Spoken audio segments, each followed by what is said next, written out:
देवी गंगा और शांतनु की प्रेम कथा। आइए बंधुओं, स्वागत है आपका हमारे इस यूट्यूब चैनल ज्ञान गंगा स्टोरी में। बहुत पुराने समय की बात है। गांगे क्षेत्र में शांतनु नाम के एक राजा राज्य करते थे। एक दिन वह गंगा किनारे टहल रहे थे कि उन्हें एक बहुत सुंदर युवती दिखाई दी।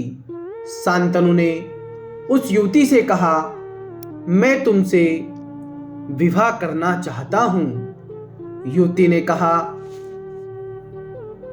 कि मेरी कुछ शर्तें हैं, अगर आप उन्हें मान ले तो मैं आपसे विवाह कर लूंगी। शांतनु ने कहा, ठीक है, कहिए आपकी क्या शर्तें हैं। स्त्री ने कहा, आप या कोई भी आदमी मुझे कभी किसी काम को, चाहे वह अच्छा हो बुरा हो, करने से नहीं रोकेगा। आप कभी मुझ पर गुस्सा नहीं दिखाएंगे, ना कभी कोई ऐसा काम करेंगे जो मुझे नाराज करे। शांतनु ने उस युवती से कहा, ठीक है। युवती ने अगली शर्त बताई, आप या कोई भी आदमी मुझसे यह नहीं पूछेगा कि मैं कौन हूं और कहां से आई हूं। अगर आपने इस शर्त को तोड़ा तो मैं चली जाऊंगी। शांतनु ने युवती की शर्तें मान ली। दोनों का विवाह हो गया। शांतनु को अपनी पत्नी के गुण, शालीनता और सुंदरता के कारण पता भी नहीं चला कि समय कैसे गुजर गया। उनकी पत्नी ने 8 बच्चों को जन्म दिया। जब कभी कोई पुत्र होता तो वह उसे नदी में ले जाकर बहा देती। इस तरह अपने 7 बच्चे नदी में बहा दिए। शांतनु बेबस थे। शर्तों से बंधे रहने के कारण वह कुछ नहीं कह सकते थे। जब 8वां पुत्र हुआ और वह उसे भी ले जाने के लिए तैयार हुई तो शांतनु से रहा नहीं गया।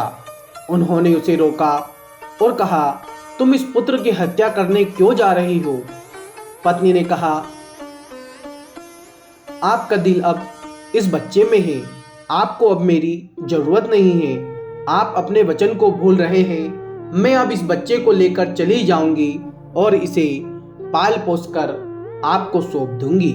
उसने बताया कि मैं गंगा हूं और मैंने वशिष्ठ के शाप से 7 बसुओं को मुक्त कराने के लिए अपने 7 पुत्रों को नदी में बहाया था। कुछ वर्षों के बाद गंगा तट पर घूमते हुए शांतनु ने गंगा की एक धारा को बहुत पतली पाया। जांच करने पर पता चला कि एक सुंदर तेजस्वी बालक ने अपने बाणों का बांध बनाकर गंगा की धारा को रोक दिया है। शांतनु उसे अचरज से देखने लगे। अचानक वह बालक गायब हो गया। शांतनु ने गंगा को याद करके किशोर को बुलाने को कहा। गंगा पुत्र के साथ उत्पन्न हुई। उसने शांतनु से कहा, यह आपका 8वां पुत्र है, जिसे मैं पालने पोसने और शिक्षा दीक्षा के लिए ले गई थी। इसका नाम देवव्रत है। इसकी पढ़ाई लिखाई और हथियार चलाने की शिक्षा पूरी हो गई है। इसने राजनीति, कला, विज्ञान सभी की शिक्षा प्राप्त कर ली है।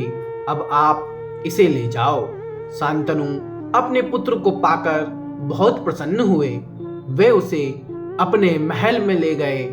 देवव्रत ने अपने काम और मीठे स्वभाव से सभी का दिल जीत लिया। शांतनु ने उसे अपना युवराज बनाने की घोषणा की।